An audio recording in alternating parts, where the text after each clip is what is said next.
ನಮಸ್ತೆ ವೀಕ್ಷಕರೇ, ಸಪ್ತಾಶ್ವ ಟಿವಿಯ ಟಾಪ್ 10 ನ್ಯೂಸ್ಗೆ ಸ್ವಾಗತ. ನಾನು ಶಾಮಿ ಶೆಟ್ಟಿ. ದಾವಣಗೆರೆಯಲ್ಲಿ ಬೆಲೆ ಏರಿಕೆ ವಿರುದ್ಧ ಹೋರಾಟ ನಡೆಸಿದ ಸಂಸದ ತೇಜಸ್ವಿ ಸೂರ್ಯರನ್ನು ಬಂಧಿಸಿರುವ ಘಟನೆ ರಾಜಕೀಯ ಚರ್ಚೆಗೆ ಕಾರಣವಾಗಿದೆ. ಹರಿಹರದ ರಾಜನಹಳ್ಳಿ ವಾಲ್ಮೀಕಿ ಪೀಠದಲ್ಲಿ ಮಾಜಿ ಸಂಸದ ಪ್ರತಾಪ್ ಸಿಂಹ ಮಾತನಾಡಿ, ಸಿಎಂ ಸಿದ್ದರಾಮಯ್ಯ ವಿರುದ್ಧ ವಾಗ್ದಾಳಿ ನಡೆಸಿದ್ದಾರೆ. ಮೆಟ್ರೋ ದರ ಏರಿಕೆ ವಿರುದ್ಧ ಹೋರಾಟ ಮಾಡಿದ ತೇಜಸ್ವಿ ಸೂರ್ಯರನ್ನು ಬಂಧಿಸುವ ಮೂಲಕ ಸರ್ಕಾರ ತನ್ನ ವೈಫಲ್ಯವನ್ನು ಮುಚ್ಚಲು ಯತ್ನಿಸುತ್ತಿದೆ ಎಂದು ಅವರು ಆರೋಪಿಸಿದ್ದಾರೆ. ಖಜಾನೆ ಖಾಲಿಯಾಗಿದೆ ಎಂಬುದನ್ನು ಸಾಂಕೇತಿಕವಾಗಿ ತೇಜಸ್ವಿ ಸೂರ್ಯ ಪ್ರತಿಭಟನೆ ನಡೆಸಿದರೆ ಅವರನ್ನು ಬಂಧಿಸುವುದು ಸರ್ಕಾರದ ಹೇಡಿತನದ ಉದಾಹರಣೆ ಎಂದು ಪ್ರತಾಪ್ ಸಿಂಹ ಟೀಕಿಸಿದ್ದಾರೆ. ಇನ್ನು ಬೆಂಗಳೂರು ಮೆಟ್ರೋ ರೈಲು ನಿಗಮ ದರ ಏರಿಕೆಗೆ ತಾತ್ಕಾಲಿಕ ತಡೆ ನೀಡಿರುವ ಹಿನ್ನೆಲೆಯಲ್ಲಿ ಇಂದು ಸಂಜೆ ಶಾಂತಿನಗರ ಕಚೇರಿಯಲ್ಲಿ ನಿರ್ದೇಶಕರ ಮಂಡಳಿಯಲ್ಲಿ ಸಭೆ ನಡೆಯಲಿದೆ. ಒಟ್ಟು 14 ಸದಸ್ಯರು ಭಾಗವಹಿಸುವ ಈ ಸಭೆಯಲ್ಲಿ ಕೇಂದ್ರ ಹಾಗೂ ರಾಜ್ಯ ಸರ್ಕಾರದ ಅಧಿಕಾರಿಗಳು ಜೊತೆಗೆ ಬಿಎಂಆರ್ಸಿಎಲ್ ನಿರ್ದೇಶಕರು ಕೂಡ ಹಾಜರಿರಲಿದ್ದಾರೆ. ಮೆಟ್ರೋ ಪ್ರಯಾಣಿಕರಿಗೆ ನೇರವಾಗಿ ಪರಿಣಾಮ ಬೀರುವ ದರ ಏರಿಕೆ ವಿಚಾರವೇ ಸಭೆಯ ಪ್ರಮುಖ ಅಜೆಂಡಾ ಆಗಿದ್ದು, ಮುಂದುವರಿಸಬೇಕೇ, ತಿದ್ದುಪಡಿ ಮಾಡಬೇಕೇ ಅಥವಾ ಸಂಪೂರ್ಣವಾಗಿ ಹಿಂಪಡೆಯಬೇಕೇ ಎಂಬುದರ ಬಗ್ಗೆ ಚರ್ಚೆ ನಡೆಯಲಿದೆ. ಸಭೆ ಮುಗಿದ ಬಳಿಕ ಅಂತಿಮ ತೀರ್ಮಾನ ಪ್ರಕಟವಾಗುವ ನಿರೀಕ್ಷೆ ಇದೆ. ಇನ್ನು ರಾಜ್ಯ ಬಜೆಟ್ ಸಿದ್ಧತೆ ಈ ಬಾರಿ ದೊಡ್ಡ ಸವಾಲಾಗಿ ಪರಿಣಮಿಸಿದೆ. ಗ್ಯಾರಂಟಿ ಯೋಜನೆಗಳ ಹಣಕಾಸು ಭಾರ ಹಾಗೂ ಕೇಂದ್ರ ಸರ್ಕಾರದ ಅಸಹಕಾರದಿಂದ ಅನೇಕ ಯೋಜನೆಗಳಿಗೆ ಅನುದಾನ ಕೊರತೆ ಉಂಟಾಗಿದೆ. ಮುಂಬರುವ ಪಂಚಾಯಿತಿ ಮತ್ತು ಪಾಲಿಕೆ ಚುನಾವಣೆಗಳಲ್ಲೂ ಗಮನದಲ್ಲಿಟ್ಟುಕೊಂಡು ಬಜೆಟ್ ತಯಾರಿಸಬೇಕಾದ ಪರಿಸ್ಥಿತಿ ಎದುರಾಗಿದೆ. ಸಂಪನ್ಮೂಲ ಕುಸಿತ, ವೆಚ್ಚಗಳ ಏರಿಕೆ ಮತ್ತು ಸಾಲದ ಮಿತಿಯ ನಡುವೆ ಆಯವ್ಯಯ ರೂಪಿಸುವುದು ಕಷ್ಟಕರವಾಗಿದ್ದು, ಗ್ಯಾರಂಟಿ ಯೋಜನೆಗಳಿಗೆ ಅನುದಾನ ನೀಡುವುದರ ಜೊತೆಗೆ ಗ್ರಾಮೀಣ ಹಾಗೂ ನಗರ ಪ್ರದೇಶಗಳಿಗೆ ಹೆಚ್ಚಿನ ಅನುದಾನ ಘೋಷಣೆ ಮಾಡುವ ಸಂದಿಗ್ಧತೆಯನ್ನು ಸರ್ಕಾರ ಸಿಲುಕಿದೆ. ಬೆಂಗಳೂರು ಹೋಟೆಲ್ಗಳಲ್ಲಿ ಮೀಟಿಂಗ್ಗಳ ಬಗ್ಗೆ ಹೊಸ ಚರ್ಚೆ ಶುರುವಾಗಿದೆ. ಇತ್ತೀಚೆಗೆ ಒಂದು ಹೋಟೆಲ್ ಗೋಡೆಯ ಮೇಲೆ ಇಲ್ಲಿ ಯಾವುದೇ ಮೀಟಿಂಗ್ಗಳಿಗೆ ಅವಕಾಶವಿಲ್ಲ, ಒಂದು ವೇಳೆ 1 ಗಂಟೆಗಿಂತ ಹೆಚ್ಚು ಮೀಟಿಂಗ್ ನಡೆದರೆ ಪ್ರತಿ ಗಂಟೆಗೆ 1,000 ರೂಪಾಯಿ ಶುಲ್ಕ ವಿಧಿಸಲಾಗುವುದು ಎಂಬ ನೋಟಿಸ್ ವೈರಲ್ ಆಗಿದೆ. ಇದರಿಂದ ಸಣ್ಣ ಹಾಗೂ ಮಧ್ಯಮ ಹೋಟೆಲ್ಗಳಲ್ಲಿ ಗ್ರಾಹಕರು ಕಾಫಿ ಅಥವಾ ಉಪಹಾರ ಆರ್ಡರ್ ಮಾಡಿ ಗಂಟೆಗಟ್ಟಲೆ ಕುಳಿತುಕೊಳ್ಳುವ ಸಮಸ್ಯೆಗೆ ಇಂಪಾರ್ಟೆನ್ಸ್ ನೀಡಲಾಗಿದೆ. ಹೋಟೆಲ್ ಮಾಲೀಕರು ಪೀಕ್ ಅವರ್ಗಳಲ್ಲಿ ಹೊಸ ಗ್ರಾಹಕರಿಗೆ ಜಾಗ ಸಿಗದ ತೊಂದರೆಯನ್ನು ಹೇಳಿಕೊಂಡು ಪಾರ್ಕಿಂಗ್ ಚಾರ್ಜ್ ನಂತೆ ಟೇಬಲ್ ಚಾರ್ಜ್ ಅಳವಡಿಸುವ ಬಗ್ಗೆ ಚರ್ಚೆ ನಡೆಸುತ್ತಿದ್ದಾರೆ. ಅಂತಿಮ ನಿರ್ಧಾರವನ್ನು ಹೋಟೆಲ್ ಸಂಘ ಎಲ್ಲರೊಂದಿಗೆ ಚರ್ಚಿಸಿ ತೆಗೆದುಕೊಳ್ಳಲಿದೆ.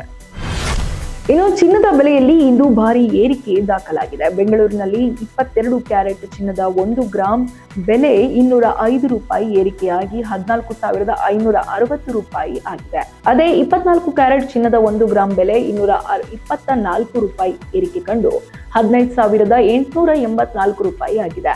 22 ಕ್ಯಾರೆಟ್ 8 ಗ್ರಾಂ ಚಿನ್ನಕ್ಕೆ 1,16,480 ರೂಪಾಯಿ, 10 ಗ್ರಾಂಗೆ 1,45,600 ರೂಪಾಯಿ ಹಾಗೂ 100 ಗ್ರಾಂಗೆ 14,56,000 ರೂಪಾಯಿ ಪಾವತಿಸಬೇಕಾಗಿದೆ.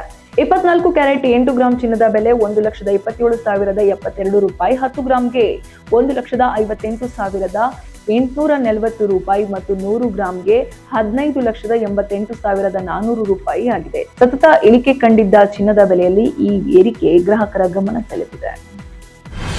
ಪರೀಕ್ಷಾ ಪೇ ಚರ್ಚಾ 2026ರ 2ನೇ ಸಂಚಿಕೆಯಲ್ಲಿ ಪ್ರಧಾನಿ ನರೇಂದ್ರ ಮೋದಿ ವಿದ್ಯಾರ್ಥಿಗಳಿಗೆ ಕೃತಕ ಬುದ್ಧಿಮತ್ತೆ ಮತ್ತು ತಂತ್ರಜ್ಞಾನದ ಬಗ್ಗೆ ಮಹತ್ವದ ಸಂದೇಶ ನೀಡಿದ್ದಾರೆ. ಎಐಗೆ ಗುಲಾಮರಾಗಬೇಡಿ, ಅದನ್ನು ಸದ್ಬಳಕೆ ಮಾಡಿ ಎಂದು ಅವರು ಸಲಹೆ ನೀಡಿದ್ದಾರೆ. ಪರೀಕ್ಷೆ ಒತ್ತಡ ನಿರ್ವಹಣೆ, ಶಿಸ್ತಿನ ಮಹತ್ವ ಹಾಗೂ ಸಣ್ಣ ಸ್ಟಾರ್ಟ್ಅಪ್ಗಳನ್ನು ಆರಂಭಿಸುವ ಬಗ್ಗೆ ವಿದ್ಯಾರ್ಥಿಗಳಿಗೆ ಪ್ರೇರಣೆ ನೀಡಿದರು.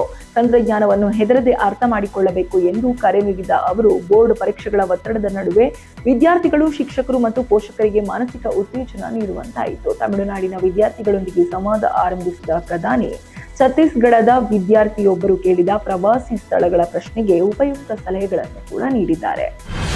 ಇನ್ನು ಹರಿಯಾಣದ ಫರೀದಾಬಾದ್ನಲ್ಲಿ ನಡೆಯುತ್ತಿರುವ ಸೂರಜ್ ಕುಂಟ ಇಂಟರ್ನ್ಯಾಷನಲ್ ಕ್ಯಾಪ್ಟ್ ಮೇಳದಲ್ಲಿ ದುರ್ಘಟನೆಯೊಂದು ಸಂಭವಿಸಿದೆ. ಬೃಹತ್ ಉಯ್ಯಾಲೆ ಕುಸಿದು ಇನ್ಸ್ಪೆಕ್ಟರ್ ಜಗದೀಶ್ ಸ್ಥಳದಲ್ಲೇ ಮೃತಪಟ್ಟಿದ್ದು 13ಕ್ಕೂ ಹೆಚ್ಚು ಮಂದಿ ಗಾಯಗೊಂಡಿದ್ದಾರೆ. ಗಾಯಾಳುಗಳನ್ನು ತಕ್ಷಣವೇ ಆಸ್ಪತ್ರೆಗೆ ಸಾಗಿಸಿ ಚಿಕಿತ್ಸೆ ಕೂಡ ನೀಡಲಾಗುತ್ತಿದೆ. ಅಪಾರ ಸಂಖ್ಯೆಯಲ್ಲಿ ಜನರು ಸೇರಿದ್ದ ಈ ಜಾತ್ರೆಯಲ್ಲಿ ನಡೆದ ಘಟನೆ ಆತಂಕ ಮೂಡಿಸಿದ್ದು, ಭದ್ರತಾ ವ್ಯವಸ್ಥೆಗಳ ಬಗ್ಗೆ ಪ್ರಶ್ನೆಯೂ ಕೂಡ ಎದ್ದಿದೆ. ಇನ್ನು ಮುಂಬೈನಲ್ಲಿ ರಾಷ್ಟ್ರೀಯ ಸ್ವಯಂ ಸೇವಕ ಸಂಘದ ಶತಮಾನೋತ್ಸವ ಅಂಗವಾಗಿ 100 ವರ್ಷಗಳು ಹೊಸ ದಿಗಂತಗಳು ಎಂಬ ಕಾರ್ಯಕ್ರಮ ಭವ್ಯವಾಗಿ ನಡೆಯಿತು. ಈ ಸಂಘ ಯಾತ್ರೆಯಲ್ಲಿ ಸಂಘದ ಮುಖ್ಯಸ್ಥ ಮೋಹನ್ ಭಾಗವತ್ ಮುಖ್ಯ ಭಾಷಣಕಾರರಾಗಿ ಭಾಗವಹಿಸಿ ಸಂಘದ ಶತಮಾನೋತ್ಸವದ ಮಹತ್ವವನ್ನು ವಿವರಿಸಿದ್ದಾರೆ. ಕಾರ್ಯಕ್ರಮಕ್ಕೆ ಸಿನಿ ಲೋಕದ ತಾರಬಳಗವು ಹಾಜರಾಗಿ ಕಂಗೊಳಿಸಿತು. ಬಾಲಿವುಡ್ ತಾರೆ ಸಲ್ಮಾನ್ ಖಾನ್ ಹಾಗೂ ಹಿರಿಯ ನಟಿ ಹೇಮಮಾಲಿನಿ ಸೇರಿದಂತೆ ಭಾರತ ಮತ್ತು ವಿದೇಶಗಳಿಂದ ಬಂದ ಅನೇಕ ಗಣ್ಯರು RSS ಶತಮಾನೋತ್ಸವ ಆಚರಣೆಯಲ್ಲಿ ಪಾಲ್ಗೊಂಡಿದ್ದಾರೆ.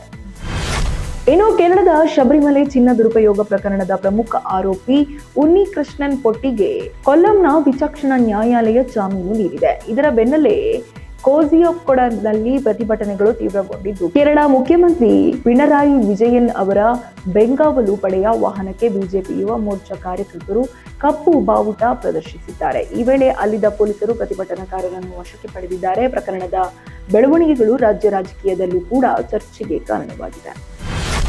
IPL ಸೀಸನ್ 19 ಆರಂಭಕ್ಕೂ ಮುನ್ನ RCB ಫ್ರಾಂಚೈಸಿ ಮಾರಾಟದ ಡೀಲ್ ಅಂತಿಮ ಹಂತ ತಲುಪಿದೆ. ಹೊಸ ಮಾಲೀಕರಾಗುವವರ ಬಗ್ಗೆ ಸ್ಪಷ್ಟತೆ ಮೂಡುತ್ತಿದ್ದು, ಮಿಲೇನಿಯರ್ಗಳ ನಡುವೆ ಕಾದಾಟ ನಡೆಯುತ್ತಿದೆ. ಪೂರ್ವಭಾವಿ ಬಿಡ್ ತೆರೆಯುತ್ತಿದ್ದಂತೆಯೇ 4 ಕಂಪನಿಗಳು ಆಸಕ್ತಿ ತೋರಿದ್ದು, ಈಗ 5 ಕಂಪನಿಗಳು ನಾನ್ ಬಿಡ್ಡಿಂಗ್ ಬಿಡ್ ಸಲ್ಲಿಕೆ ಮಾಡಿವೆ. RCBಗೆ ವಿಶ್ವ ಪ್ರಸಿದ್ಧ ಫುಟ್ಬಾಲ್ ಕ್ಲಬ್ ಫ್ರಾನ್ಚೆಸ್ಟರ್ ಯುನೈಟೆಡ್ ಕೂಡ ಬಿಡ್ ಸಲ್ಲಿಸಿದ್ದು, ಕೋ ಓನರ್ ಅವರಾಮ್ ಗ್ಲೇಜರ್ 16,300 ಕೋಟಿ ರೂಪಾಯಿಗೆ ಬಿಡ್ ಮಾಡಿದ್ದಾರೆ. ಸದ್ಯ RCBಯ ಬ್ರ್ಯಾಂಡ್ ವ್ಯಾಲ್ಯೂ $2 ಬಿಲಿಯನ್ ಗಡಿ ದಾಟಿದ್ದು, ಮುಂದಿನ ಸೀಸನ್ಗೆ ಹೊಸ ಓನರ್ ಬರೋದು ಖಚಿತವಾಗಿದೆ. ಇದಿಷ್ಟು ಈ ಹೊತ್ತಿನ ವಿಶೇಷ ಸುದ್ದಿ. ಇನ್ನಷ್ಟು ಸುದ್ದಿಗಾಗಿ ನೋಡ್ತಾ ಇರಿ ಸಪ್ತಾಶ್ವತಿ.